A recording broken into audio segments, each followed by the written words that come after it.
Human evolution यानी मानव विकास पर वैज्ञानिकों की रिसर्च हमेशा से जारी है कि मानव की उत्पत्ति कब, कैसे और कहां हुई। इसी खोज में चीन में एक बहुत पुरानी मानव खोपड़ी मिली है जिसे यूनशियान 2 कहा जा रहा है। वैज्ञानिक जांच ने यह संकेत दिया है कि यह खोपड़ी हमारे मानव पूर्वजों के विकास की नई कहानी बयां कर रही है। जिस इतिहास के बारे में हम अब तक जानते थे, शायद ये उससे भी जटिल और पुरानी है। तो साइंस स्पार्क में बात होगी आज इसी महत्वपूर्ण खोज की।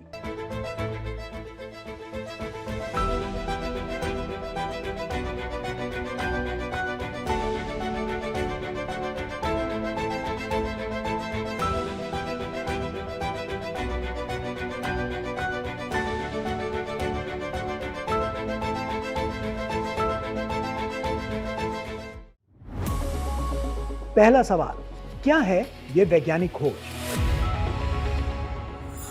वैज्ञानिकों को चीन में 1990 में एक लगभग 10 लाख साल पुरानी मानव खोपड़ी मिली थी जो जमीन में दफन होने के चलते छोटे छोटे टुकड़ों में बंटकर चिपक गई थी और जिसका रहस्य समझ में नहीं आ रहा था।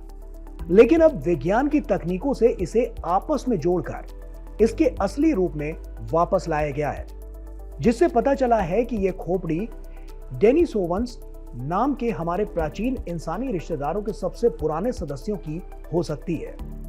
इस खोज का सीधा मतलब यह है कि हमारी प्रजाति होमो सैपियंस और ये डेनिसोवन्स जिनकी गिनती अब तक बाद में हुई थी, वे दोनों हमारे अनुमान से कहीं ज्यादा पहले यानी 10 लाख साल से भी पहले एक दूसरे से अलग हो चुके थे। यह दिखाता है कि इंसान का परिवार का पेड़ एक सीधी लाइन में नहीं बढ़ा, बल्कि पहले से ही कई शाखाओं में अलग अलग बंट गया था, जिससे इंसानी इतिहास के बारे में वैज्ञानिकों की समझ पूरी तरह से बदल गई है। दूसरा सवाल, किस तकनीक से जोड़े गए हड्डियों के अवशेष? इस बहुत पुरानी खोपड़ी यूनशियान 2 को जोड़ने और उसका असली आकार पता लगाने के लिए वैज्ञानिकों ने अत्याधुनिक स्कैनिंग यानी सोफिस्टिकेटेड स्कैनिंग और डिजिटल पुनर्निर्माण डिजिटल रिकंस्ट्रक्शन तकनीकों का इस्तेमाल किया। चूंकि यह खोपड़ी लाखों सालों के दबाव में दबकर और हिलने डुलने से बुरी तरह से विकृत डिफॉर्म्ड हो गई थी, इसीलिए इसे हाथों से जोड़ना संभव नहीं था।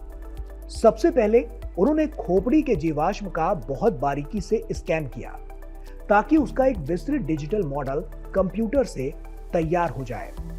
इसके बाद वैज्ञानिकों ने कंप्यूटर सॉफ्टवेयर का उपयोग करके खोपड़ी के दबे हुए और टूटे हुए हिस्सों को डिजिटल रूप से खींचकर, घुमाकर और फिर से सही जगह पर फिट करके उसका मूल आकार फिर से बनाया। इस तकनीक ने उन्हें विकृति को दूर करके यह जानने में मदद की कि जब वो इंसान जीवित था तब उसकी खोपड़ी और चेहरे की हड्डियां कैसे दिखती थी, जिससे वे इसका वैज्ञानिक महत्व पहचान पाए। तीसरा सवाल, इस खोज पर वैज्ञानिकों का क्या मानना है? वैज्ञानिकों का मानना है कि चीन की यह लगभग 10 लाख साल पुरानी खोपड़ी मानव विकास की कहानी को फिर से लिख सकती है। उनका तर्क है कि यह खोपड़ी डेनिसोवन्स नामक प्राचीन मानव समूह से जुड़ी हुई है और इसकी बनावट दर्शाती है कि इसका विकास होमो इरेक्टस से अलग हुआ था। इस आधार पर वैज्ञानिक मान रहे हैं कि हमारे आधुनिक मानव यानी होमो सैपियंस की प्रजाति और डेनिसोवन्स की प्रजाति एक दूसरे से अलग हो गई थी। इसका मतलब है कि हमारे पूर्वज एक सीधी लाइन में विकसित नहीं हुए, बल्कि लाखों साल पहले ही कई अलग अलग समूहों में बंट गए थे जो एक दूसरे के समानांतर यानी पैरेलल विकसित हो रहे थे। यह खोपड़ी 9,40,000 से लेकर 11 लाख साल पुरानी बताई जा रही है। वैज्ञानिक मानते हैं कि यह खोपड़ी डेनिसोवन्स नामक एक रहस्यमय प्राचीन मानव समूह के सबसे पुराने सदस्य की हो सकती है, जो पूरे एशिया में फैले थे और हमारी प्रजाति होमो सैपियंस के साथ घुल मिल गए थे। चौथा सवाल, क्या है मानव प्रजातियों का इतिहास? मानव को वैज्ञानिक रूप से होमो सैपियंस कहा जाता है। हम होमिनिन नामक समूह के सदस्य हैं, जिससे वे सभी प्रजातियां शामिल हैं जो आधुनिक मानव की ओर विकसित हुई। हम इंसानों का इतिहास बहुत पुराना है, जो लगभग 60 लाख साल पहले अफ्रीका में शुरू हुआ था, जब हमारे शुरुआती पूर्वज सीधे खड़े होकर चलना सीख रहे थे। लगभग 20 लाख साल पहले हमारी अपनी प्रजाति का समूह, जिसे होमो कहते हैं, सामने आया। इनमें सबसे पहले होमो इरेक्टस थे, जो पत्थरों के औजार बनाते थे, और सबसे खास बात यह थी कि वे अफ्रीका से बाहर निकलकर पूरी दुनिया में फैले।